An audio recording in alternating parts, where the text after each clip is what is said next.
예. 네. 자, 그럼 시작 한번 해볼게요. 습관 3. 소중한 것을 먼저 하라. 가장 중요한 일들이 별로 중요하지 않은 일들에 의해 좌우되어서는 안 된다. 괴테의 말이죠. 그래서 우리가 지난 시간에 두 가지 중요한 질문을 먼저 이제 한번 생각해 보자고 하고 이제 각자 분명히 생각해 보셨을 거예요. 그래서 오늘은 그거를 내가 나중에 들어보는 시간을 꼭 이제 가졌으면 좋겠다는 생각이 들고요. 첫 번째 질문이 당신이 지금 하고 있지는 않지만 만일 규칙적으로 행할 경우 자신의 삶에 좋은 결과를 가져다 줄 수 있는 것이 한 가지 있다면 그것은 무엇인가? 그다음에 두 번째 질문. 당신이 하는 사업이나 직장 생활에서 이와 비슷한 결과를 가져다 줄 수 있는 것이 한 가지 있다면 그것은 무엇인가? 그래서 요거 나중에 한번 나눠볼게요. 그다음에 이제 넘어가서 이제 136쪽에 보시면 습관 1은 당신이 창조자라는 거예요.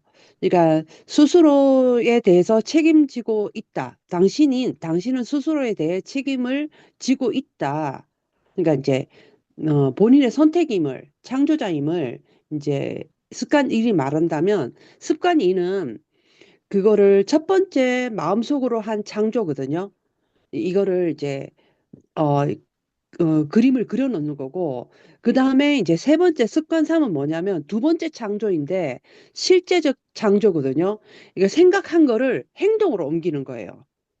그때 제일 중요한 게 이제 독립의지잖아요. 나의 의지를 가지고 이제 하는 거죠. 앞에서 이제 창조한다는 거는 이제 나에게 주도성이 있다는 거. 자아의식을 통해서 나의 선택이라는 거를 인식하는 것과 그다음에 생각하는 거, 상상력과 양심을 가지고 옳은 일을 선택하는 거예요. 자기에게 필요한 의미 있는 걸 선택하고 두 번째 창조는 그걸 실제로 하는 거, 독립의지. 이렇게 중요한데 예를 들어서 237쪽에 가보시면 우리가 이제 올바른 이제 밀림에 들어갔다면 내가 관리야말로 현격한 차이를 낼 수 있다. 이제 내가 들어가고 싶은 분야에 들어갔다면 그때부터는 관리가 이제 차이를 만들기 시작하는 거죠. 그래서 이때 관리 능력은 두 번째 창조의 질과 그 존재 유무까지도 결정한다. 관리란 문제를 분해하고 분석하고 순서를 정하고 구체적인 적용 방법을 다루고 그다음 시간의 제약 속에서 효과적으로 자기를 지배하기 위한 왼쪽 뇌의 활동이다. 다시 말해서 이제 효과적인 사람이 되기 위한 우리들의 신조는 다음과 같다. 오른쪽 뇌로 리드하고 왼쪽 뇌로 관리하라. 이제 그다음에 독립의지의 힘에 대해서 이제 한번 볼게요. 자아의식, 상상력, 양심에 더하여 우리가 가진 네 번째 천부 능력인 독립의지야말로 효과적인 자기 관리를 가능케 한다. 독립의지는 결정하고 선택하며 나아가 여기에 일치하도록 행동하는 능력이다. 독립의지는 다른 사람에 의해 영향을 받는 것이 아니라 자기가 주체가 되는 것이다. 또 이것은 우리가 다른 세 가지 천부 능력을 통해 개발한 것을 주도적으로 실천하게 하는 능력이다. 독립의지, 이제 우리가 관리한다는 거 실행하는 거잖아요. 제 두 번째 창조. 그래서 인간의 의지는 굉장히 놀라운 면이 있잖아요. 그래서 그 대표적인 인물이 헬런 켈러예요. 어, 아무것도 할 수 없는 것 같은 상태의 사람이 가장 위대한 일을 해냈잖아요. 그러니까는 이제 사람의 의지로 못할 게 없는 거예요. 그러니까 절망적인 상황도 극복하고 수많은 기적을 이루게 하고 그게 사람이 가지고 있는 의지거든요. 독립의지. 이제 우리가 헬렌 켈러까지는 아니지만 우리 각자도 아마 그런 독립의지를 불태워 가지고 여기까지 오셨을 거예요, 아마. 그리고 이제 우리가 이 천부 능력을, 독립의지를 일상생활에서 활용하는 방법을 배우게 되면 대단한 위력을 발휘한다. 그래서 일상생활에서 자신의 독립의지를 얼마나 개발했는지는 뭐를 보고 아냐면 성실성과 언행일치의 정도를 보면 알 수 있다예요. 그러니까 있다예요. 그러면 나의 독립의지하고, 그러니까 독립의지는 굉장히 추상적인 용어잖아요. 내 의지는 뭐하고 이렇게 빗대어서 생각할 수 있냐면 성실성하고 언행일치를 보는 거죠. 거기에는 나의 엄청난 의지가 들어가야 되잖아요. 그래서 성실함이란 본질적으로 자기 자신에게 부여하는 가치이다. 그것은 언행일치를 가능하게 하는 자질이고 자신에게 약속을 하며 그 약속을 지키는 능력이다. 그것은 자신에 대한 존엄성이고 내적 성품 위주의 사고의 기초 가운데 일부이며 나아가 주도적 자기 발전의 핵심이다. 그러니까 성실성과 언행일치를 보면 그 사람의 독립의지를 알 수 있는 거죠. 그리고 효과적인 관리란 소중한 것을 먼저 하는 것이거든요. 리더십은 소중한 것이 무엇인지를 결정하는 것에 비해 관리는 이 소중한 것들을 항상 우선적으로 실천하는 것이다. 관리란 가장 소중한 것을 실제로 수행해 갈 수 있는 자기 훈련 혹은 벌어들이기인 거죠. 그래서 우리가 여기 보면 그러니까 자기가 정한 거를 따르는 거예요. 그거를 이제 우리가 그 관리라고 보시면 되는 거죠. 그리고 이제 여기 보면 239페이지에 보면 저도 이 내용에 굉장히 동의하는데 스티븐 코비가 좋아하는 수필 중 하나로 그레이가 쓴 성공의 공통분모라는 글이 있는데 그는 성공적인 삶을 산 사람들이 갖고 있는 공통분모를 찾고자 일생 동안 노력을 하였다. 그가 발견한 결과에 의하면 열심히 일한다거나 운이 좋았다거나 인간관계가 좋다거나 하는 특징이 중요하긴 하지만 그것이 성공 비결은 아니었다. 그 대신 다른 요인들보다 두드러지게 나타난 한 가지 성공 비법은 습관 3을 요약한 소중한 것을 먼저 행하는 것이었다. 그러니까 성공적인 인간은 실패자들이 싫어하는 일을 기꺼이 하는 습관을 가지고 있다. 그들도 그것이 좋아서 하는 것이 아니다. 그들의 분명한 목적 의식이 좋고 싫은 감정을 뒤로 밀어내는 것뿐이다. 그러니까 막 이렇게 뭔가 특별함이 있을 거라고 찾고, 그러니까 평생을 찾았는데 알고 봤더니 그 사람들은 운이나 열심히 일하거나 이것보다도 소중한 걸 먼저 하더라는 그런 거를 이제 이분이 찾아낸 거죠. 그래서 싫어하는 일을 수행하려면 분명한 목적과 사명이 필요하다.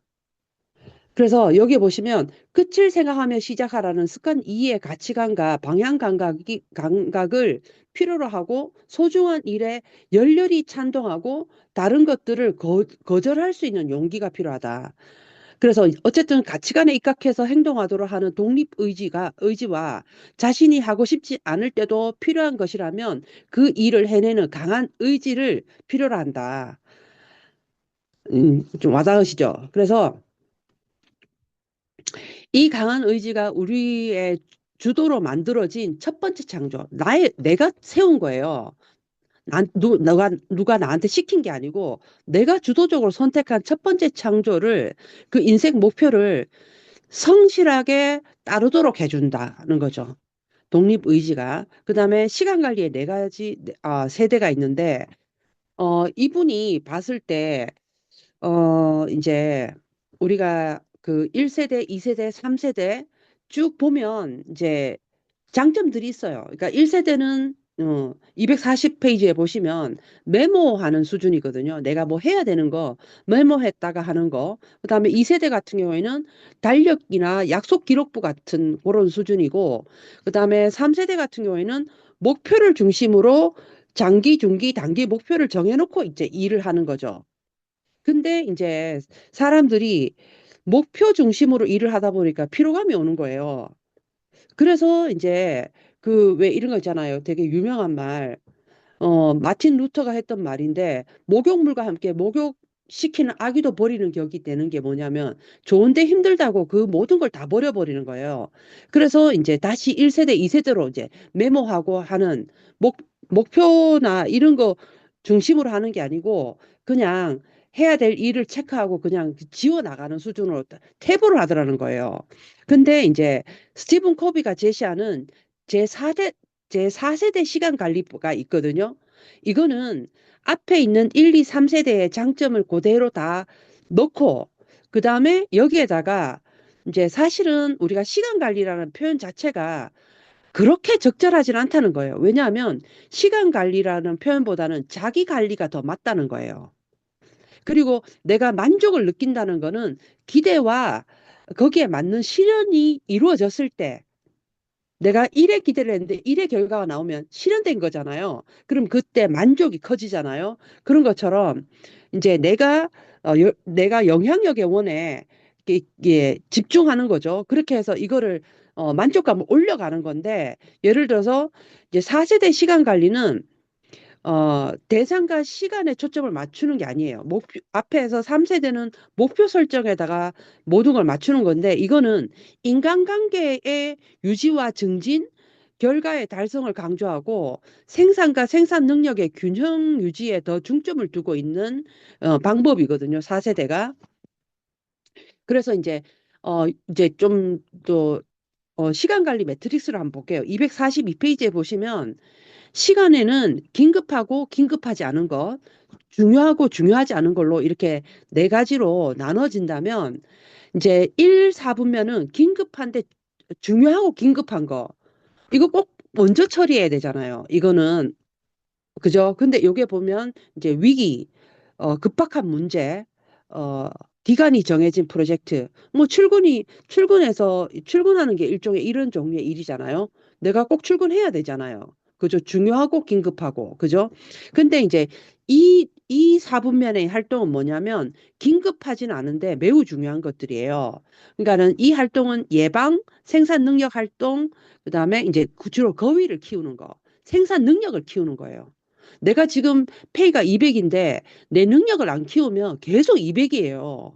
맞죠? 근데 내가 예를 들어서 내 업무에 필요한 이런 몇 가지를 라이센스를 따거나 하게 되면 그 생산 능력을 올려놓으면 월급이 200에서 300도 되고 400도 되고 1000만 원도 될 수 있잖아요. 그죠? 그러니까는 지금 당장 나오는 황금 알을 그러니까 예를 들어서 1, 4분면의 활동은 지금 당장 황금 알과 관련된 생산과 바로 관련된 이 활동이라면 2, 4분면은 생산 능력을 올려가지고 장기적으로 알을 더 금액을 높이는 거죠.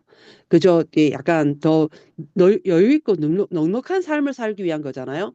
그 다음에 여기에서 보면 인간관계를 구축하고 새로운 기회를 발굴하고 그 중장기 계획과 큰 이게 오락인 거죠. 그 다음에 3, 4분면은 뭐냐면 긴급한데 중요하진 않아요. 그러면 이거는 작업의 흐름을 방해하는 사소한 일들이고 일부 전화, 우편물, 보고서 이런 거고 일부 회의, 그 다음에 눈앞에 급박한 상황, 인기 있는 활동. 이게 나한테는 안 중요한데 다른 사람의 내가 나와 인간관계를 맺고 있는 어떤 사람에게 중요한 일일 수 있거든요. 그래서 같이 하다 보니까 어, 그 사람한테 맞춰주다가 나의 소중한 시간을 다 써버리는 것도 여기에 속해요. 그 다음에 이제 중요하지도 긴박하지도 않은 어떤 활동이냐면 바쁜 일이죠. 일종의 하찮은 일, 일부 우편물, 일부 전화, 시간 낭비거리, 즐거운 활동 이런 것들이 뭐 이렇게 뭐 주로 이제 TV 보기 이런 거죠.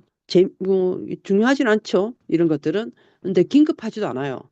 그러면 결과로 봤을 때 페이지 243페이지에 보시면 1, 4분면에 집중하다 보면 어떤 결과를 얻게 되냐면 이제 스트레스 결과적으로 얻게 되는 게 스트레스 필요한 심신 몸이 매우 피곤하죠. 그다음에 위기 관리 그다음에 문제 수습에만 매달림.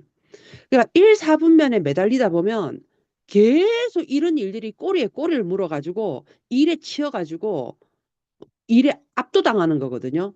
어떤 문제에 계속 이제 압도당하는 거예요. 이 결과적으로 넘어가 볼게요.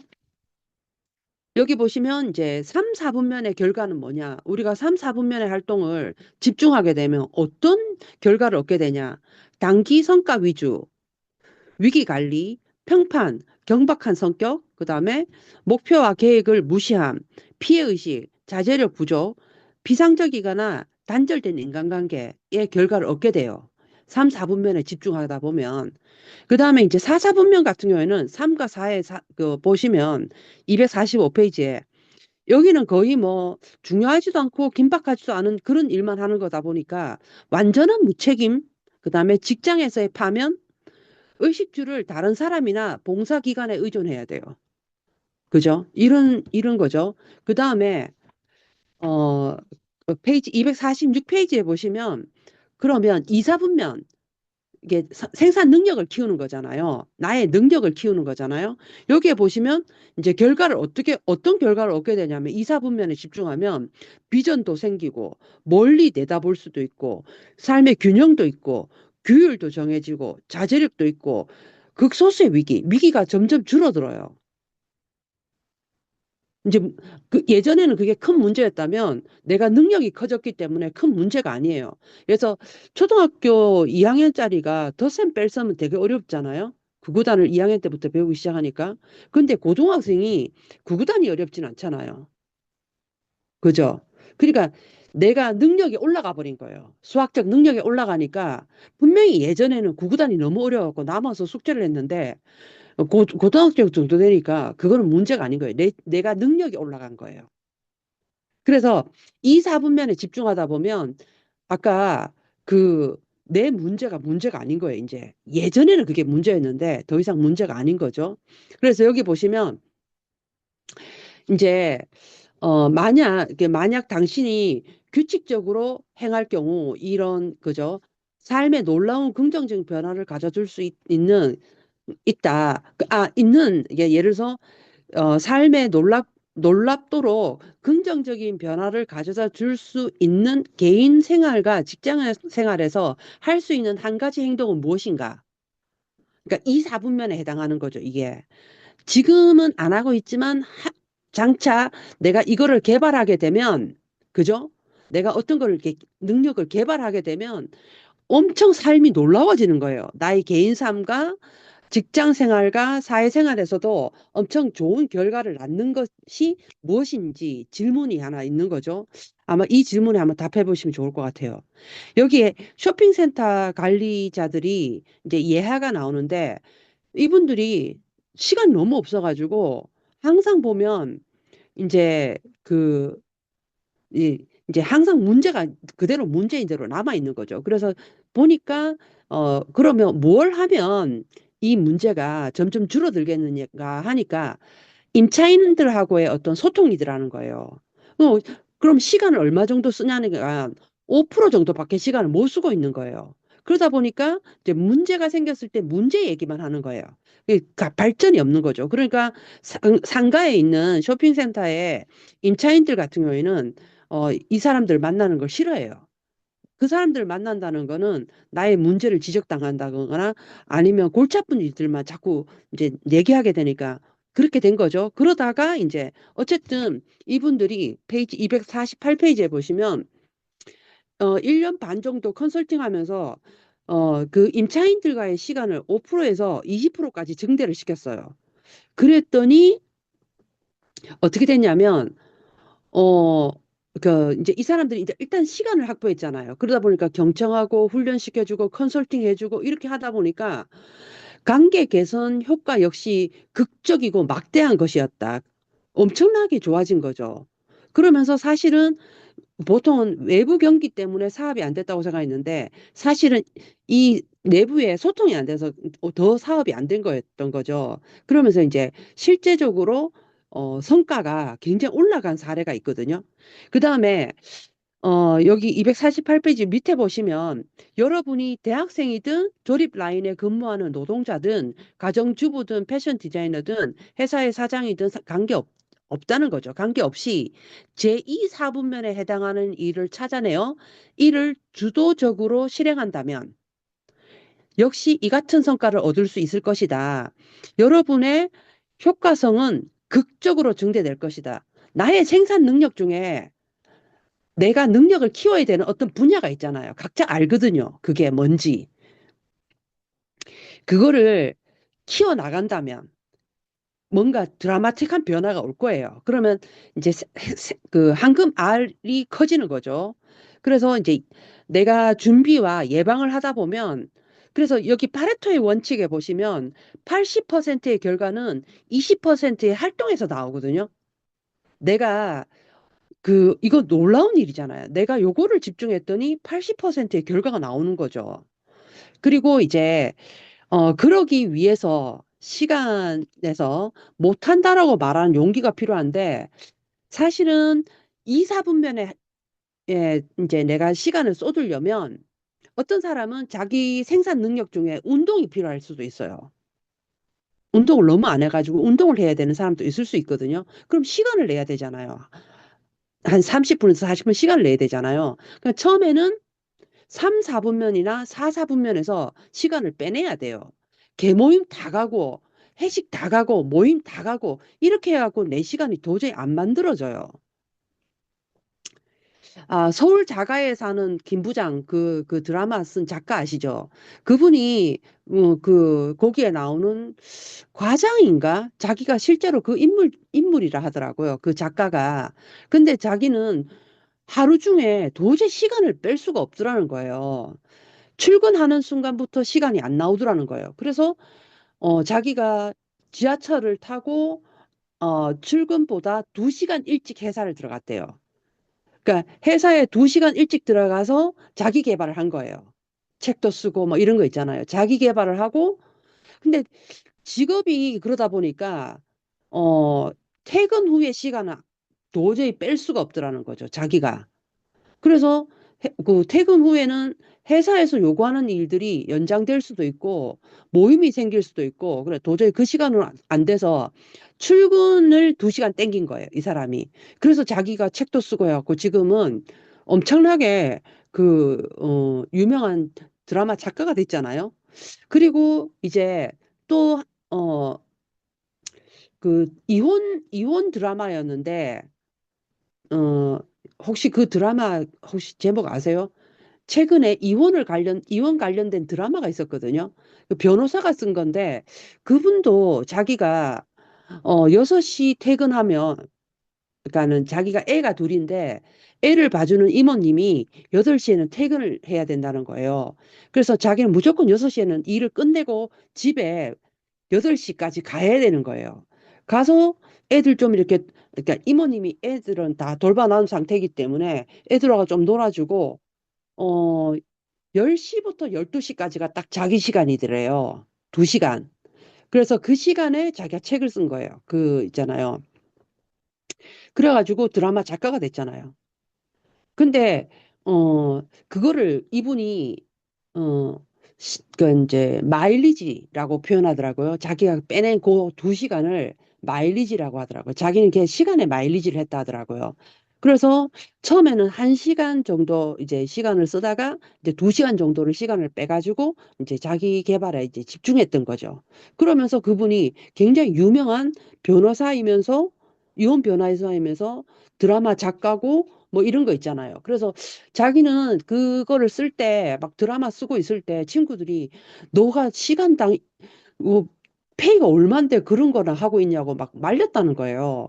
근데 자기는 글을 쓰고 싶었대요.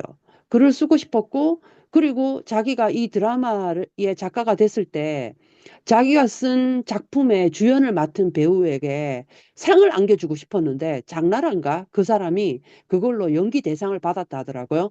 그러니까는 우리가 도저히 뺄 수 없다라고 생각하지만 어디서 빼야 되는 거죠. 이런 식으로. 아까 김 부장 그 작가 같은 경우에는 아침 6시 출근해가지고 2시간을 뺀 거고, 이분은 애 재워놓고 10시부터 12시까지 2시간을 뺀 거예요. 무조건 빼야 돼요. 어쨌든. 시간을 확보하고 마일리지를 쌓아야 되거든요. 자기의 어떤 생산 능력을 키워야 되는 거죠. 그래서 여기서 주의하셔야 되는 거, 나는 한다도 있지만 못한다도 있어야 되는 거죠. 선택과 집중이잖아요. 안 해야 되는 게 있는 거예요. 그런데 여기 자기 아내의 예화가 나오잖아요. 이 아내는 너무 이렇게 위원장을 맡아달라고 해가지고 마지못해서 했거든요. 근데 자기 친구한테 부탁했더니 친구가 거절을 한 거예요. 그것도 기분 나쁘지 않게. 그러면서 그때 깨달았거든요. 아, 나도 못한다고 했었어야 되는데, 라는 거죠.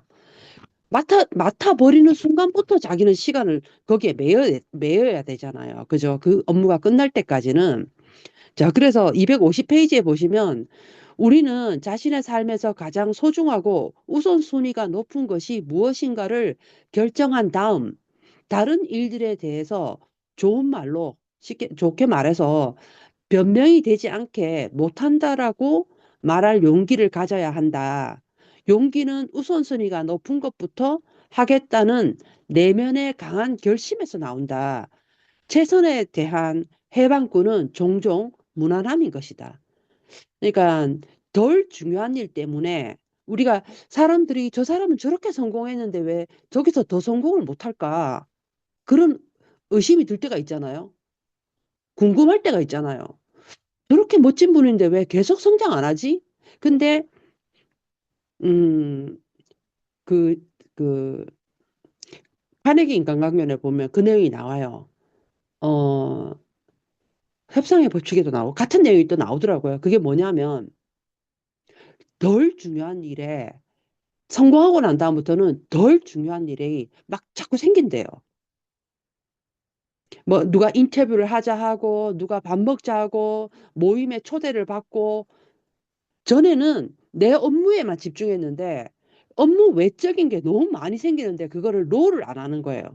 그래서 거기에서 정체해버리는 거예요. 그래서 더 이상 발전이 없다 하더라고요. 하여튼 퓨처 셀프도 나와요. 그 내용이. 덜 중요한 일에 우리가 시간을 줘버린 거죠. 그래서 어떻게 해야 되느냐. 그러면 251페이지에 보면 하겠다도 있다면 못한다도 있다는 거예요. 그래서 1, 2, 3 보면 첫 번째가 뭐냐면 우선순위를 결정하는 능력이 필요해요. 내가 그거를 잘 못한다는 거는 어떤 능력이 결핍돼 있어서 그런데 첫 번째가 우선순위 결정 능력이고요. 두 번째 봐야 되는 게 내가 우선순위를 정했는데 거기에 따른 준비와 계획하는 능력이 좀 부족할 수 있어요. 그 다음에 세 번째는 우선순위의 실행 계획을 수행하는 실천력과 자제력이 부족할 수도 있어요. 예를 들어서 그러면 결정을 못 내린다. 뭐가 중요한지를 모르겠다. 이것도 도움이 필요하고 누군가에게. 그다음에 우선순위에 따라 준비하고 계획하는 게 잘 안 된다. 그럼 이것도 이제 좀 도움이 필요하죠. 그다음에 실천력과 자제력이 부족하다. 이것도 어떻게 하면 또 이제 요거를 보완해낼 수 있거든요. 그래서 우리가 대부분의 사람들이 착각하는 게 뭐냐면, 저는 실천력과 자제력이 부족한 것 같아요. 라고 말한다는 거예요. 근데 깊이 분석해 보면 그걸로는 큰 차이가 없대요. 실천력과 자제력은 집중력과 이런 거는 개인, 이렇게 성공한 사람이나 그렇지 않은 사람이나 비교해 보면 별 차이가 별로 없대요. 실제로는. 그리고 이제 결국은 뭐냐면 우선순위가 마음과 정신 속에 깊이 뿌리 내리지 못한 데 있다는 거예요. 진짜 중요한 거를 첫 번째 뭐냐면 진짜 중요한 거를 정하는 것과 그리고 거기에다가 내 마음과 정신을 집중하는 거거든요. 거기다가 내가 혼을 이렇게 담는 거죠. 그죠? 자, 그 다음에 넘어가 보시면 그래서 252페이지에 보면 그래서 중심적인 원칙을 정하거나 아니면 자기 사명서를 정해 놓는 거예요. 자기 소명서 있잖아요. 내가 사는 이유를 좀 정해 놓는 거예요. 내가 해야 될 일을 정해 놓는 거예요. 저는 지난번에 어떤 분이 본인이 암인데 이제 시간이 없다는 생각에 아이가 9살, 7살인데 자기는 이제 이렇게 와이프가 어 이제 전업주부인 거예요. 전업주부고 자기는 암이고 근데 애는 9살, 7살. 도저히 시간이 너무 없는 거예요. 자기 남은 인생이 너무 그래서 이 사람이 어떻게 했냐면 암에 일을 완전 초집중을 했더라고요. 그래서 저게 저런 속도가 과연 가능한가 할 정도로 굉장히 무서운 속도로 파운더스 PT 다음에 바로 파운더스 PT와 에메랄드를 동시에 성취했더라고요. 얼마나 똥줄이 탔는지. 왜냐하면 자기는 아내가 그 임신하고 출산하는 과정에서 사회생활을 거의 안 하다시피 해가지고 자기가 전적으로 이제 가정의 경제를 맡고 있는 상태에서 자기가 없어지면 지금 남겨진 세 명이 정말 위기가 되는 거예요. 너무 위험한 상태가 되는 거예요. 경제적으로.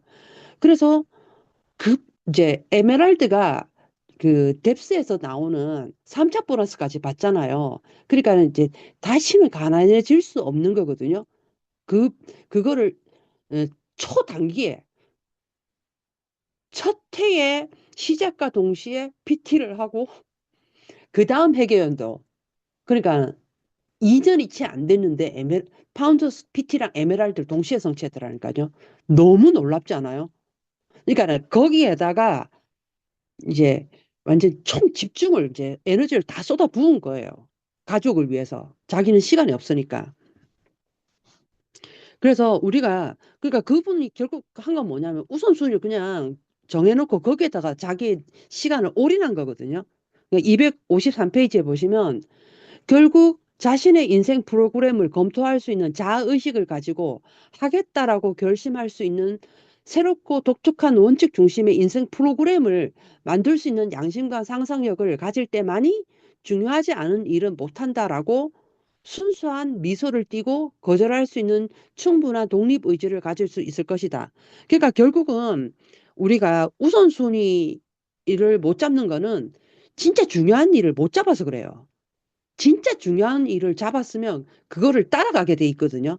그것부터 하게 돼 있거든요. 자, 그 다음에 제2 사분면으로 이동. 그럼 어떻게 해야 되냐? 어떻게 내가 집중할 수 있냐? 이건데 아까 1세대가 있었고 2세대, 3세대 이렇게 쭉 있었잖아요. 근데 이제 그러면 255페이지에 가보시면 제4세대 방법을 따라가라는 거예요. 왜냐하면 4세대는 원칙 중심에다가 쭉 포커스를 맞춰져 있는데 이제 256페이지에 보면 4세대의 그 패러다임, 시간 관리 있잖아요. 거기에는 1번 중요한 게 뭐가 들어갔냐면 일치성. 나의 비전과 사명과 일치하는 거예요. 그 투두 리스트가 이제 내가 중요하게 내 인생에 중요한 것부터 설정하고 거기에 딸린 일을 하는 거예요. 그러니까는 중요한가 지금 하는 일이 일치되는 거예요.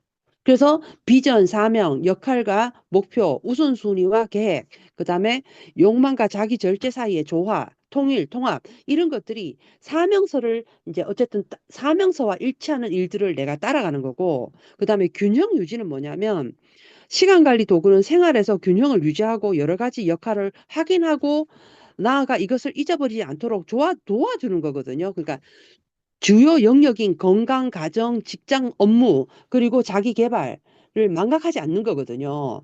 그래서 여기에 좀 체크하시면 좋은 게 대부분의 사람들은 한 분야에서 성공이 다른 분야에서의 실패를 보상할 수 있는 것처럼 생각한다는 거예요. 정말 그렇습니까? 아니죠. 맞잖아요. 당신이 가진 직업에서의 성공이 파괴된 결혼 생활과 나빠진 건강, 인격적 약점을 보상해 줄 수 있습니까? 그렇진 않죠. 그죠? 그래서 사실은 뭐 하나만 잘해 놓으면 다 잘 되는 게 아니에요. 중요한 일들은 각각 다 중요하거든요. 그러니까 균형이 굉장히 중요해요.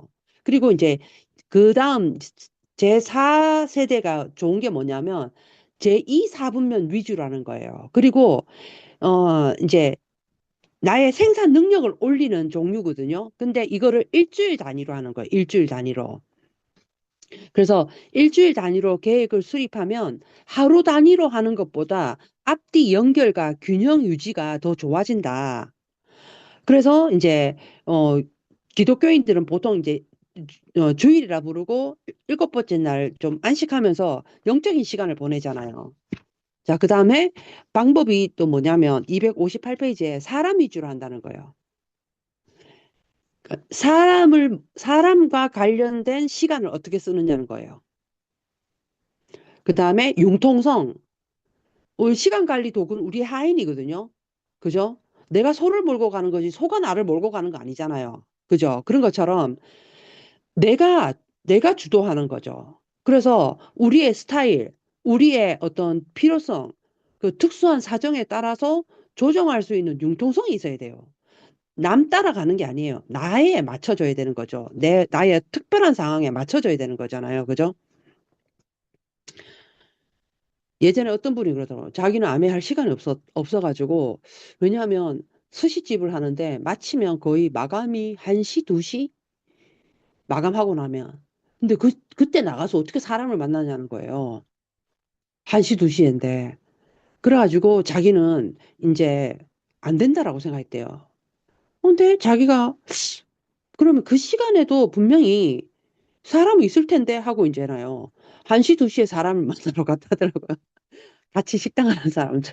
그래가지고 어쨌든 더블까지 올라가던데 아무튼 그런 경우가 있었어요. 아무튼 그래서 그 자기의 특수성이 있잖아요. 직업이 이제 식당을 하시고 마감을 1시에 2시에 하시는데도 자기 특수 상황에 맞게끔 또 하더라는 거죠. 우리가 보통 뭐 음, 오전에 하고 오후에 하는데 그분은 도저히 그게 안 되는 거죠. 자, 그다음에 휴대 가능성. 그리고 내가 늘 몸에 지니고 다니면서 약간 체크할 수 있어야 되는 거죠. 요런 게 제 4세대 시간 관리거든요. 그다음에 2, 4분면에 자기 관리자. 그러면 여기에 보시면 무슨 내용이냐면 259페이지에 보시면 역할을 규명하는 게 되게 중요하거든요. 우리가 각자 역할이 있잖아요. 뭐 남편, 부인, 그다음에 엄마, 아빠, 아들, 딸, 뭐 친척 이렇게 관계로 보면 이모, 삼촌, 사촌, 그다음에 직장에서도 뭐 이렇게 역할이 있고, 그다음에 종교단체나 지역단체에서 역할이 있을 수 있잖아요. 그러면 그 역할에 맞춰서 내가 시간을 분배하는 거죠. 그 우선순위를. 그래서 여기에 내가 좀 굉장히 흥미로운 글을 찾았는데요. 259페이지 밑에 보시면 되게 흥미로워요. 우리 남은 여생이 있잖아요. 여생에서 해야 할 역할에 대해 신경 쓸 필요는 없다는 거예요. 오직 다가오는 일주일을 고려하고 앞으로 7일 동안 어떻게 시간을 보낼 것인지만 기록하면 내 어떤 게 충분하다는 거예요. 왜냐하면 그 일주일 안에 중요한 사람이 다 들어가 있거든요. 일주일 안에. 그러니까 내 여생은 그런 일주일들이 앞으로 쭉쭉쭉쭉 모여가지고 아까 균형 있게 그죠? 골고루 골고루 다 잘 챙겨진 상태로 갈 거라는 거죠. 그래서 하루 단위의 플랜보다 일주일 단위의 플랜이 좋은 게 이런 거죠. 여기 보시면 260페이지에 보시면 이제 네모 박스 보이시죠? 어, 1. 개인, 2. 남편, 아빠, 그 다음에 3. 신제품 개발 업무 책임자, 4. 연구 업무 책임자, 5. 인력 개발 업무 책임자, 6. 행정 업무 책임자, 7. 자선기금 모금 위원, 그 다음에 요 옆에 보시면 자기 개발 담당자, 2. 아내, 3. 어머니, 4. 부동산 중개인, 5. 주일학교 교사, 6. 교양학단 멤버. 이런 식으로 어떤 우리가 예를 들자면 이거 예거든요. 나에게 또 이런 이 사람 7가지 역할이 있고 이 사람 6가지 역할이 있는데 아마 우리에게도 그런 역할들이 쭉 있을 거예요. 그러면 거기에 맞게끔 이제 그다음에 목표 선택. 이건 뭐냐면 결국은 사명을 썼잖아요. 그죠? 그러면 거기에 그, 그 관계와 첫 번째 관계, 사람 그 일 아니면 그 사람과의 관계, 거기서 얻고자 하는 목표가 있잖아요. 장기 목표 아니면 사명. 그죠? 나는 어떤 아버지가 되겠다라는 어떤 목적이 있잖아요. 그러면 거기에 딸린 한, 두세 가지 중요한 그게 있을 거예요. 업무가 있을 거예요. 목표를 선택하시는 거거든요.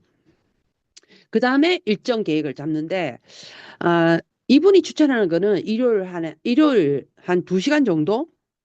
어, 면 충분할 거라는 거죠. 그러면 그 다음 주에 내가 투두 해야 될 일들이 쫙 리스트가 나오는 거죠. 261페이지는 대표적인 예예요. 아까 그 앞에 어떤 사람의 업무 쫙 적어놨죠. 그 다음에 262페이지에 보시면 거기에 딸린 이제 표예요. 이렇게. 그러면 이제 아침 8시부터 시작해갖고 쫙 업무가 저녁 8시까지 쫙 이어지고 이제 저녁으로 이어지죠. 그 다음에 여기 보면 끊임없이 세신하도 있어요. 신체적, 정신적, 지적, 영적, 사회적, 감정적 영역에 내가 어떻게 세신할 건지도 적고 그래서 이렇게 해가지고 일주일을 쭉 적는 거죠. 그래서 한번 넘어가 볼게요. 264페이지에 보면 하루 단위가 아니고 왜 일주일 단위로 계획을 세우면 좋으냐면요. 어떤 활동은 일주일 내도록 없다가 토요일 한 3, 4시간 필요할 때도 있거든요. 예를 들어서, 음, 뭐, 예를 들어서 집안의 대청소 같은 경우에는 일주일 내도록 할 필요는 없거든요. 그죠? 왜냐하면 우리가 요즘 맞벌이가 많으니까 쓰레기 정리라든가 이런 것들을 그때그때 다 못하면 몰아서 해야 될 때잖아요. 그러면 그런 것들은 주말을 이용해서 하면 되니까 매일매일 필요한 게 아니라 그때 한번 몰아서 착 할 필요가 있잖아요. 그래서 쫙 가다 이렇게 적어 나가다 보면 제일 중요한 게 맥락이거든요. 그래서 하나도 빠짐없이 다 들어가는 거예요. 이렇게. 그 다음에 265페이지에 보시면 자기 사명서에서 출발해서 역할이 나오고 거기에 따른 목표가 있는 거죠. 이렇게. 그래서 요거를 이제 매일 적용하는 거죠. 이사분면의 일들을. 그 다음에 이제 실행 방법으로 한번 가볼게요. 266페이지에 보시면 우리가 이제 습관 1이 당신이 프로그래머잖아요. 그 다음에 습관 2는 프로그램을 짰죠. 그 다음 중요한 게 뭔지 정했죠. 그 다음에 습관 3은 그걸 실행하는 거예요. 제2의 창조죠. 그러면 이쪽에 들어가셔가지고 267페이지에 보시면 역할, 목표, 계획, 그다음에 스케줄과 위임이 나와요. 그럼 내가 해야 되는 게 있고 누구 시켜야 되는 게 있잖아요. 이렇게 하는 거죠. 그다음에 이게 처음에는 힘들 때가 있을 수 있다는 거죠. 이렇게 해 나가다 보면. 근데 이제 왜 이게 힘드냐면 이분이 자기 아들의 예하가 있는데 아들이 뭐 일정 계획표 효율성 완전히 있잖아요. 완전 빠져 있어가지고 얘가 어느 날 모든 활동을 분단위까지 완전히 할 때가 아주 빡빡하게 이제 일정을 계획을 세웠어요. 그래가지고 얘가 뭐 책 읽는 거부터 책 선택부터 세차 여자친구 캐러라 차 태워주는 것까지 해가지고 막 빽빽하게 다 적어놨어요. 근데 얘가 생각해 보니까 아 도저히 여자친구랑 계속 사귀는 거는 효율이 떨어지는 거예요. 그래가지고 얘가 어떻게 했는지 알았어요? 헤어지기로 마음을 먹고 한 10여 분에서 10분에서 15분 정도 전화하면 되겠다라고 체크를 했는데 어떻게 됐죠? 1시간 반 이상 통화를 했는데도 이제 어떻게 됐어요? 개운하지 않는 결론이 나온 거죠. 그러니까 우리가 사람들과의 관계에서 단순히 효율성만 생각할 수는 없다. 사람에 대해서는 효과성, 일에 대해서는 효율성. 사람을 효율적으로 할 수는 없거든요. 아까 헤어지는 거 10분에서 15분 정도 통화하고 헤어져야지 했는데 1시간 반 해도 안 되잖아요. 이런 식으로 하면 안 된다고 사람한테. 그죠? 그러니까 오히려 어 이제 요런 식으로 우리가 이제 매달리는 거죠. 내 시간에 너무 이제 집착하고 매달리다 보면 요런 어떤 이 집 아들처럼 될 수가 있어요. 근데 봐도 너무 극단적이지 않아요? 사랑하는 사람과 헤어지는데 15분 동안 통화해가지고 마무리 지으려고 했다는 것 자체가 이제 이게 효율적이라 생각했는데 얘가 지금 놓치고 있는 게 그거잖아요. 사람한테 깊은 상처를 주는 거죠, 이게. 자, 그 다음에 4세대 시간 관리로 한번 가볼게요. 이제 여기에 보시면 4세대는 사람 위주로 하는 거거든요. 첫 번째가 누군지 아세요? 대상이 바로 자기 자신이에요. 우리 자신. 그래서 우리가 지도를 따르는 게 아니고 나침반을 따르는 방식이거든요. 이렇게 하면 좋은 게 시간 관리라는 것보다는 자기 관리에 가까워져요. 이 주제는 시간 관리인데 알고 보면 자기 관리예요. 넘어가 볼게요. 270페이지에 보시면 첫 번째 좋은 점이 원칙 중심이 될 수 있고 두 번째가 양심지향적이라는 거, 세 번째가 가치관과 장기 목표, 그 다음에 네 번째가 역할을 규명함으로써 생활을 균형 있게 해줘요. 그 다음에 다섯 번째가 주간 단위로 계획을 세움으로써 전후 관계를 더욱 자세하게 볼 수가 있거든요. 그래서 놓치지 않고 다 챙길 수가 있어요. 어떤 분은 부모님한테 전화하는 것도 시간을 정해놓고 하더라고요. 그러니까, 어, 그게 좋은 게요. 정해진 시간에 딱 해버리고 나면 더 이상 매이지 않아도 되거든요. 그것도 참 괜찮은 것 같아요. 그래서, 그 다음에 이제 위임으로 한번 가볼게요. 우리가 여기 지금 271페이지에 보시면 일을 남에게 주는 거거든요. 양도하는 거. 이게 여기 지금 투입과 산출로 봤을 때 지렛대가 한가운데 있어요. 그러면 투입 이렇게 하고 산출 이렇게 나오는 거예요. 근데 우리가 이제 남한테 일 주는 걸 되게 어려워하는 사람들 많아요. 위임하는 거. 왜냐하면 자기가 하면 더 잘할 것 같고 금방 할 것 같고 결과가 꽤나 마음에 들게 나올 것 같거든요. 그래서 이제 조금 이거를 되게 실제로는 어려워해요. 근데 숙련되고 훈련된 사람에게 권한과 책임을 양도함으로써 자신의 에너지를 다른 높은 성과를 가져올 수 있는 활동에 사용할 수 있다. 그래서 이게 위임이 개인과 조직 모두에게 성장을 의미하거든요. 그리고 페니 백화점의 장설자 제시 페니 아시죠? 그분이 이 사람이 그 큰 규모로 기업을 키워나갔던 게 결국은 뭐냐면 양도하는 거예요, 양도. 일을 남주는 거거든요. 자, 넘어가 볼게요. 그래서 272쪽에 보시면, 투입은 그대로인데, 저쪽에 보니까 산출이 겁나 커졌죠. 한 4배 커졌죠. 어떻게 해서 가능했죠? 권한 위임이에요. 일을 남준 거예요. 그러니까 내가 혼자 힘으로 일 넣고 일 뺐다면 내가 양도함으로 인해서 3배, 4배를 얻는 거예요. 근데 이게 결국은 272쪽에 여기 밑에 가운데 보시면 이게 내가 일을 줘서 내가 관리자가 되잖아요. 그러면 1시간을 투입하지만 효과적 위임을 통해서 10개, 50개, 100개를 생산할 수 있다는 거예요. 그러니까 이게 내가 하루에 24시간은 동일한데 요건 못 바꿔요. 근데 내가 일을 한 세 사람, 네 사람한테 주게 되면 하루 안에 4일치 일을 하는 거예요.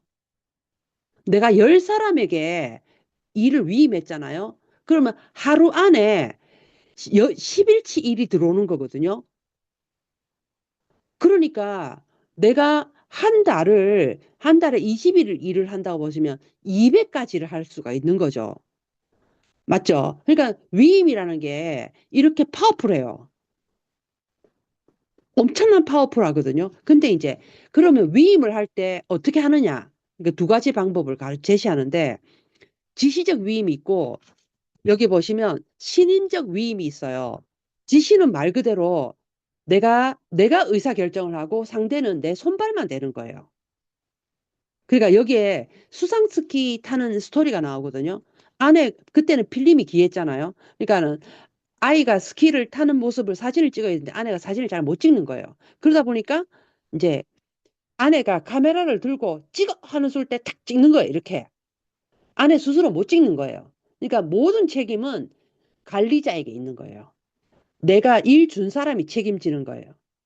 근데 여기 뒤에 가보시면 신임적 위임은 뭐냐면 내가 신임 믿고 주는 거예요. 그래서 상대가 결정하는 거예요. 어떻게 할 건지. 그 다음에 결과도 책임을 누가 진다? 상대가 지는 거예요.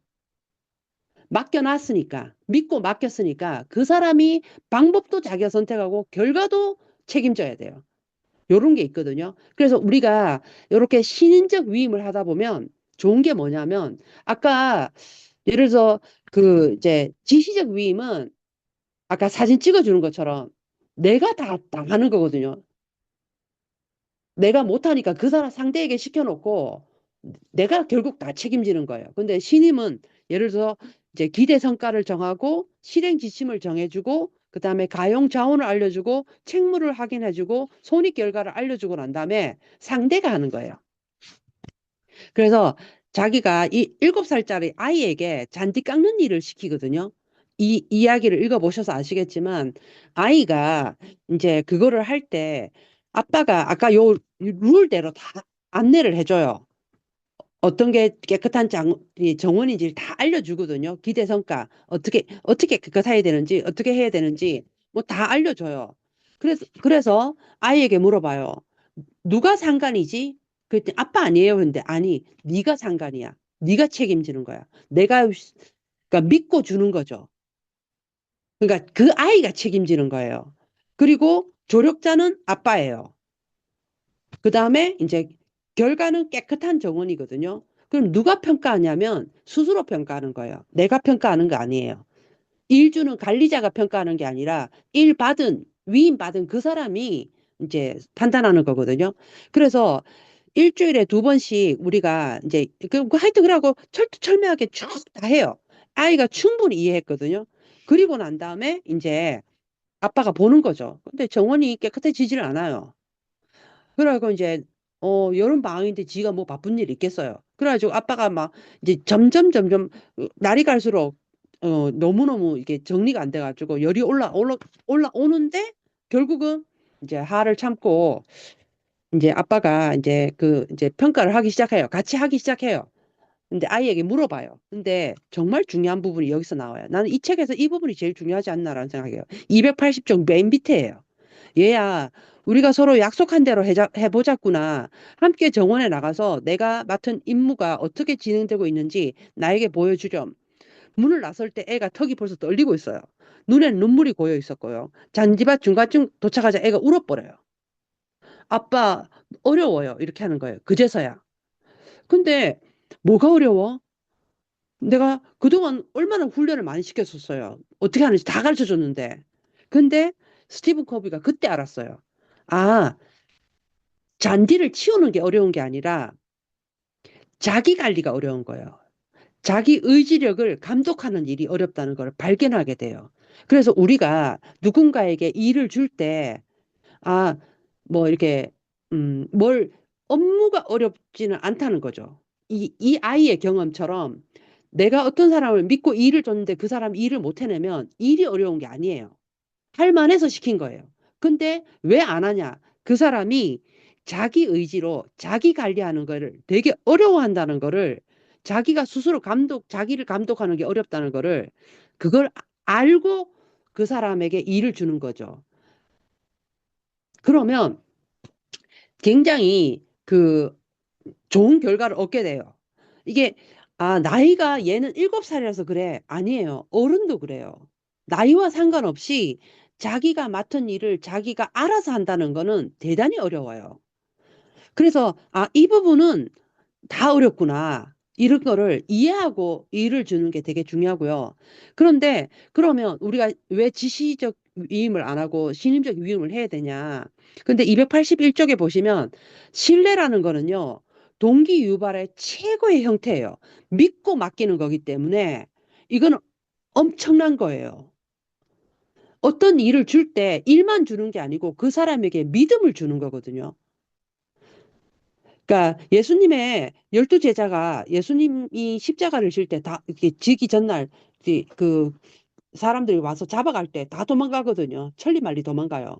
근데 그 중에 진짜 입은 옷도 다 내팽개치고 도망갈 정도로 급하게 이제 도망을 가는데 십자가를 졌을 때 이제 요한이 와요. 예수님의 제자 중에 요한이 십자가 매달려서 돌아가시기 직전에 있는 예수님을 보러 오는데 그랬을 때 예수님이 어머니 마리아를 부탁하고 가거든요. 그러니까 이렇게 너무 연약하고 막 이렇게 믿을 수 없는 제자예요. 사실은 도망갔기 때문에 그 전날 금요일 날 지금 일요일이라면 토요일 밤이 토요일이었거든요. 그러니까 그때 나를 버리고 도망갈 정도로 믿을 수 없는 사람이에요. 근데 예수님이 그에게 뭘 주냐면 내 어머니를 부탁해요. 일을 맡겨요. 굉장히 중요한 일을 맡겨요. 믿는다는 거죠. 그때 요한이 이 뼛속같이 감동을 느꼈을 거예요. 아마 나를 믿어주다니. 그렇게 중요한 일을 맡기다니. 이거 굉장한 거거든요. 알고 보면. 그래서 사실은 신뢰는 사람들에게 최선의 결과를 끌어내게 해줘요. 그리고 이게 대반에 되진 않아요. 시간과 인내가 필요하고 당사자의 능력이 신뢰할 수준에 다다를 때까지 그를 훈련하고 성장시킬 필요가 있어요. 우리가 이제 사업 시작하면 플랜 얘기하는 거 트레이닝 다 하잖아요. 그래서 가서 한번 해보라는데 안 하고 와요. 그러면 왜 안 하지? 다 연습도 다 했는데 왜 안 하지? 왜 가서 이렇게 좀 알려주고 오면 되는데 왜 안 하지? 이렇게 생각한다는 거죠. 근데 그 왜 안 하는 거냐 하면요. 그분에게는 그러니까 그걸 이 일을 가르쳐 준 사람에게는 인내심이 필요하고요. 일을 배우는 사람에게는 시간이 필요해요. 그리고 둘 다에게는 뭐가 필요하냐면 훈련과 성장을 시킬 그러니까 훈련이 필요한 거예요. 트레이닝, 더 많은 트레이닝이 필요한 거예요. 그러니까 다 그렇다는 거죠. 네가 알아서 한번 해봐 했을 때 바로 못 한다는 거예요. 대부분의 사람들이. 그래서 282페이지에 보시면 훈련 플러스 개발이거든요. 그러니까 내가 아이에게 일을 주든, 아니, 배우자에게 일을 주든, 어떤 사람에게 일을 줄 때는 반드시 인내심이 필요해요. 훈련과 개발, 이걸 탁, 이게 해놔놓고 신임적 위임을 해야 된다는 거죠. 필요하면 이제 지시적 위임을 해야 돼요. 내가 지금 못 움직이는 상황에서 누가 불을 꺼줘야 되면 불 좀 꺼주세요라고 해야 돼요. 그건 지시적 위임이에요. 근데 신의적 위임은 그런 단순한 일이 아니잖아요. 그 사람을 완전히 믿고 그 사람에게 전적으로 일을 줘야 되는 거잖아요. 그죠? 그러니까 그런 거에는 시간이 꼭 필요하다는 거. 그 다음에 여기에 보면 282페이지에 되게 중요한 내용이 또 나와요. 그래서 사람과 상황에 맞춰서 해야 된다는 거예요. 미숙한 사람에게 많은 일을, 큰 일을 맡기면 안 돼요. 미숙한 사람에게는 적은 일, 그 다음에 그 희망 결과, 이렇게 적은 수의 희망 결과를 제시하고 더 자세하게 지침을 주고 보다 많은 가용 자원을 주고 또한 빈번하게 체크를 해야 돼요. 심지어는 하루에 한 번씩 해야 될 때도 있어요. 시간 단위로 해야 될 때도 있어요. 미숙하다면. 그 다음에 면담을 하고 즉각적인 손익 결과를 적용해주고. 근데 만약에 상대가 아주 성숙한 사람이에요. 그러면 도전적인 초기의 성과를 제시해주고 지침을 간략하게 해주고 너무 디테일하고 기가 빠지고 예를 들어서 막 스폰서 나를 못 믿어 아니면 아빠는 나를 못 믿는 것 같아요. 이런 결과가 나오면 안 돼요. 그래서 이거는 성숙한 사람에게는 간략하게 해야 되고 성과 확인은 최소한으로 하고 판단하기 어렵지만 식별 가능한 여러 가지 기준을 제공해 주면 돼요. 그러면 이게 아까 신인적 위임 안에도 상대가 미숙하냐, 성숙하냐, 그다음에 상황이 어떤지에 따라서 맞춰서 해야 되는 거지. 이거를 일괄적으로 하면 안 돼요.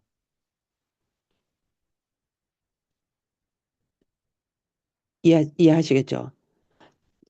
제가 인터넷으로 검색하는 걸 좀 늦거든요. 근데 저희 딸은 손이 안 보여요. 그래서 제가 이스타 이거 있잖아요. 뭐 이렇게 만들 때 딸이 다 해주거든요. 손이 안 보이는데 걔는 벌써 끝났어요. 비행기 표 사는 거 겁나 빨리 사요. 그럼 딱 사요. 나는 이제 K 이렇게 입력하고 있는데 IM 이렇게 입력하고 있는데 걔는 끝났어요. 근데 걔가 나에게 그 일을 맡길 때는 내가 미숙하니까 나에게 시간을 많이 줘야 되는 거죠. 옆에서 안내를 해줘야 되는 거죠. 내가 컴퓨터 관련된 거는 좀 느리니까 맞춰서 해야 된다는 거죠. 모든 사람이 동일하진 않아요. 그러니까 이거를 꼭 기억하시면 좋겠어요. 그 다음에 이제 마지막이죠. 그래서 여기 보시면 285페이지에 보면 요거에 표가 하나 있어요. 요 표대로 한번 이제 작성하면 요 샘플이 되게 좋거든요. 그래서 이제 역할과 뭐 아빠 역할, 뭐 그다음에 딸 역할 쭉 있을 거 아니에요. 그죠? 역할과 요거를 맞춰서 한번 그 주간 단위로 계획 보시면 참 좋을 것 같고요. 오늘 여기까지 하고요. 이제 아까 나중에 제가 반장님께서 우리가 우선순위를 소중한 걸 먼저 하는 사람이 결국은 어떤 생산 능력이 올라가는 거잖아요. 그러니까 제2, 4분면 생산 능력을 키우는 거. 나는 너무 부끄러움이 많아갖고 사람들한테 인사를 못해. 그럼 인사만 잘하면 나는 인생이 풀리는 거예요. 그러면 그 사람은 인사를 훈련해야 돼요. 사람을 만나면 밝게 웃으면 인사하는 것부터 배워야 되거든요. 그다음 어떤 사람은요, 책을 안 읽어요. 그래서 사고에 힘이 없어요. 그러니까 문해력이 없어요. 상대가 무슨 말을 하는데 그 말을 문해력이 없다 보니까 읽어내질 못해요. 그래서 한 시간, 두 시간 맨날 며칠을 만나도 상대의 마음을 헤아리지를 못해요. 읽어내지를 못해요. 그러면 그 사람 뭐 해야 돼요? 책을 읽어야 돼요. 책을 읽어서 자기 생산 능력을 올렸을 때 알이 바뀌는 거예요. 200에서 400만 원, 1000만 원 이렇게 올라가는 거예요. 그 올라가는 거예요. 그러니까 내가 이 능력을 올리지 않는 이상 절대로 이 한금알이 안 바뀐다는 거를 이제 이게 기억하셔야 되는 거죠. 그러면 이제 예를 들어서 질문 1도 좋고 질문 2도 좋고 이제 선택하셔가지고 한 가지씩 이제 발표하고 오늘은 여기 계신 분들 한번 하시고 소중한 게 뭔지를 하나씩 말씀해 주시고 마치도록 하겠습니다. 반장님. 우리 5분만 더 쓰죠. 뭐. 한 5, 7분 정도만 더 쓰죠. 뭐. 예, 저도 요거 읽고 저번 주 이제 미팅에서 한번 같이 해봤었던 적이 있거든요. 그런데 뭐 운동도 많이 나왔던 것 같고 뭐 탱커화를 열심히 하겠다 뭐 이런 내용들이 많이 나왔던 것 같아요. 저것도 발표하겠습니다. 그다음에 이문성 리더님 하고 그다음에 다음에 이정은 리더님, 손미정 리더님 그렇게 박문원 리더님 이렇게 진행하겠습니다. 예, 제 화면에 보이는 순서대로 저는 저는 개인적으로 요즘 꼭 하나를 실천해야 된다면 좀 더 일찍 자기 음, 그리고 아침 일찍 일어나기. 제가 직장 생활을 안 하다 보니까 점점 자는 시간이 늦어지고 일어나는 시간이 늦어지더라고요. 그래서 이걸 좀 바꾸고 아침 시간을 좀 활용할 수 있도록 해야 되겠다. 또 하나 더 있는데요. 이문성 님이 묻지 싶은데 7시 이후에는 아무것도 안 먹기. 요거 진짜 꼭 하면 제 인생이 바뀔 것 같아요. 예, 저는 그렇습니다. 예. 이문성 님이. 네, 저는 질문 1에 당신이 지금은 하고 있지만 만일 규칙적으로 행할 경우 자신의 삶에 좋은 결과를 가질 수 있는 것이 한 가지 있다면 무엇일까요? 근데 저는 탱커는 지금 열심히 하고는 있는데 1번부터 10번까지 다 완벽하게 좀 제대로 하는 탱커를 남은 8개월 회계연도 안에는 좀 열심히 한번 해보자. 음, 진짜 탱커와.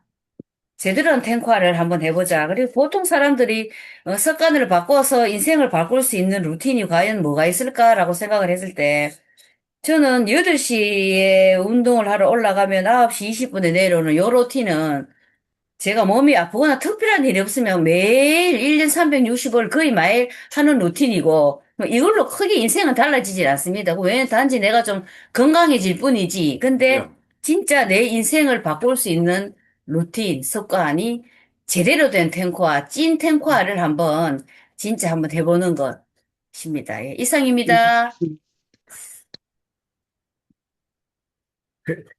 이정은 리더님. 예.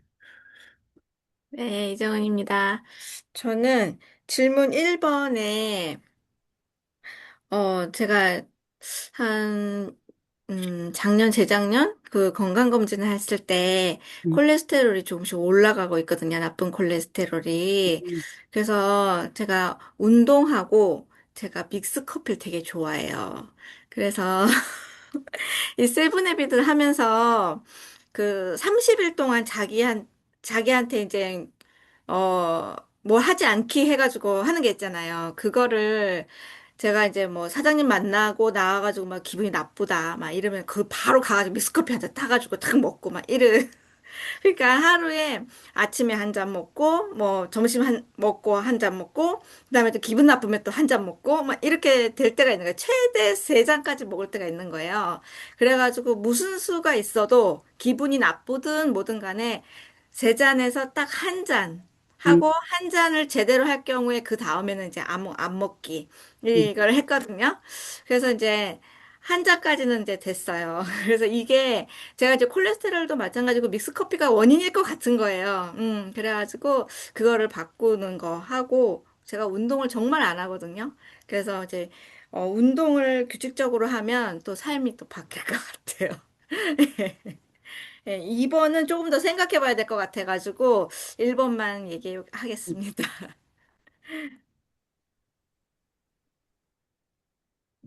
네, 소미정입니다. 저는 첫 번째 질문에 답은 좀 일찍 자고 일찍 일어나는 겁니다. 음, 제가 TV를 너무 좋아하는 것 같아요. 그래서 제가 TV 진짜 콘센트 선을 딱 잘랐거든요.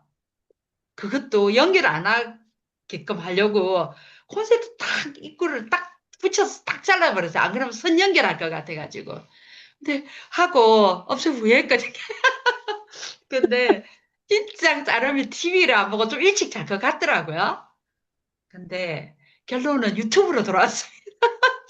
유튜브로 좀 보다 보니까 또 늦게 자는 거예요. 좀 일찍 자면 일찍 일어날 거라 생각하고 일찍 일어나야지 이런 마음으로 제가 그 선을 잘랐는데 결국은 또 유튜브 제가 TV 볼 때는 유튜브를 거의 안 봤는데 이제 유튜브로 조금 돌아와가지고 또 유튜브를 뒤지고 있어가지고 아, 제가 일찍 자고 일찍 일어나면 제 지금 어쨌든 하고 있지는 않지만 제 인생이 좀 달라지지 않을까. 많은 일들이 일찍 일어나서 뭔가를 하나 더 할 수 있다면 이런 생각을 조금 깊게 반성하면서 매일 하는 생각입니다. 그리고 질문 두 번째는 저도 태권도인데요. 태권 중에서 제일 안 되는 게 독서입니다. 독서. 제가 아까 스폰서님도 이야기했지만, 뭐, 일단은 우리가 사람을 만나면서 그 사람의 니즈도 잘 읽어야 되고, 대화도 풀어나가야 되는 부분에서 제가 너무 모자라다는 생각을 늘 하는 부분이거든요. 진짜 그 중요한 게 책을 읽어야 되겠다는 걸 진짜 뼈저리게 느끼면서도 이게, 습관이 참 생각보다 안 되는 게 독서인 것 같아요. 그래서, 특과를 좀 열심히 하면서 그 안에 독서를 또 제가 새해에 있었어요. 그게 새해부터는 하루에 30분 독서하기가 제가 있었거든요. 근데 이틀, 한 3일 하다가 또 작심 3일이 조금 살짝 되면서 느슨하게 되더라고요. 그래서 또 다시 한번 마음을 다져서 이 부분을 좀 해나가야 되겠다 생각을 또 한 번 더 하게 되었습니다. 예, 강문은 이르님. 네, 강문원입니다. 저도 앞에 발표하신 분들과 비슷한데 일찍 자는 거거든요. 예, 일찍 자기 위해서는 핸드폰 안 들고 들어가기, 잘 때 멀리 두고 잠만 자야 되는데 잠깐 보다 보면은 그냥 잠도 깊이 못 자고 그렇게 되는 게 있어서 핸드폰 안 들고 이제 잠자리에 들기, 좀 일찍 들기, 그렇게 되면 새벽에 일어나는 거는 별 걱정이 좀 없는 편이거든요. 예, 새벽에 일어나서 운동도 하고 그렇게 했었는데 예전에는 이제 만약 철임이 깨어져 가지고 그냥 몰라 이렇게 약간 움직이는 것도 싫어지고 막 그런 게 좀 되더라고요. 그렇게 또 이렇게 악순환이 돼가지고 또 그게 오게 습관이 돼버리고 그런 게 있어서 딱 끊어내고 네, 일찍 핸드폰 없이 일찍 잠드는 거, 그게 이제 지금 제가 바꾸려고 지금 하고 있고 계속. 그리고 이제 질문 두 번째는 미루지 않는 것. 네, 제가 생각만 하고 좀 이따 하지 뭐 약간 이렇게 느슨하게 생각하는 게 조금 장기간 또 습관이 된 것 같아요. 하면 바로 탁 해버리고 이제 다른 걸 해버리면 쉬운데 뭐 좀 이따 하지 좀 이따 하지 이렇게 미루다가 결국엔 안 하게 되고 그런 경우가 좀 쌓이다 보니까는 좀 후회되는 것도 막 생기고 그렇게 되더라고요. 그래서 이제 잠 잘 자기, 그리고 미루지 않기, 이렇게 생각해 봤습니다. 네, 이상입니다. 예, 다음은 강문은 이르님. 네, 저도 거의 비슷한데, 제일 먼저 잠자는 시간 확보하는 게, 잠을 잘 못 자니까, 지금 제가 방학이거든요. 뭐, 일은 계속 있지만, 정기적인 수업이 딱 없으니까, 이게 모자랐던 잠이 너무 많이, 이렇게 표가 나는 거예요. 그래서 그냥, 네, 또 집중력도 좀 흐트러지는 것 같고, 그래서 일단은 제 건강부터 생각을 해서 수면 잠 시간 확보부터 해야 되겠다. 그런 생각을 했고, 2번은 제가 이제 아까 주차할 데가 없어가지고 뺑뺑 돌면서 이제 들었는데, 어, 거절하는 거? 음. 그래서 이제 그러니까 직장에서 조금 이렇게 뭐 좀 해줬으면 좋겠다 이러면 웬만하면 그냥 제가 잠을 줄여서도 다 해주는 편인데, 음.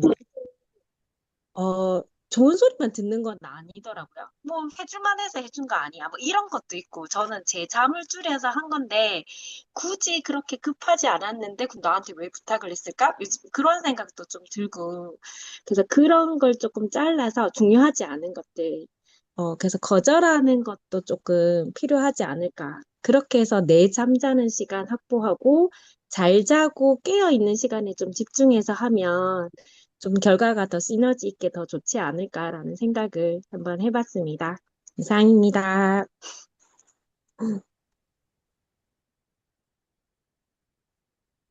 예, 두 분 혹시 화면 안 켜지면 켜졌습니다. 예.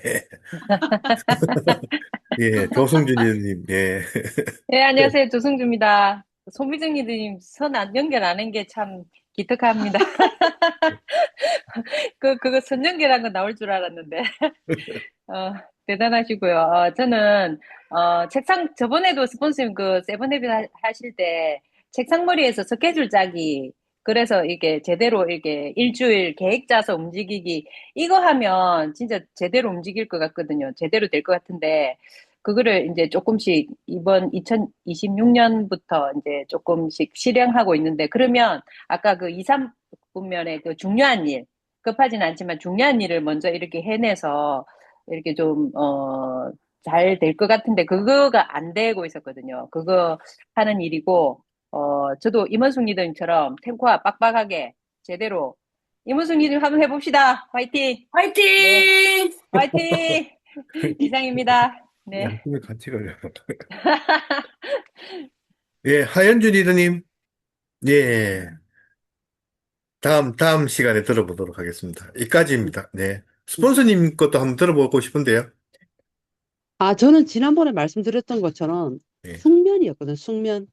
음. 예, 제가, 막 이렇게 책임 맡은 게 너무 많아가지고 스트레스를 많이 받다 보니까, 하여튼 제가 잠이 제대로 안 돼가지고, 그리고 하여튼 그게 이제 악순환의 고리가 돼가지고 그 이후에도 별로 안 좋더라고요.